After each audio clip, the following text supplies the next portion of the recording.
મિત્રો અમારી મગફળીઓ છે ને અમો હાલ એરંડા વાવવાના ચાલુ હોય.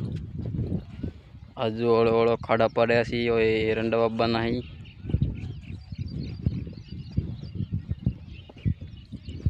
પેલા ખાતર નાખીને જુઓ, આ ખાતર નાખીને પછી એરંડા વાવવાના અંદર.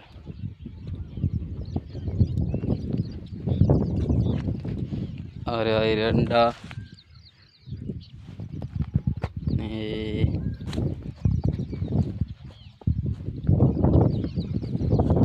આર્યું ખાતર મગફળીઓમાં એરંડા ડબલ ખેતી કરવાની છે. આ પેલો ખાડા પાડે છે ભાઈ, આ સંજીવ છે ખાડા પાડવા વાળો. એ વિડીયોમાં આવ્યા હોય તો આવું એરંડા કેવી રીતે ઉગીને બધું જોવા માટે તમે ચેનલને સબસ્ક્રાઈબ કરી દો.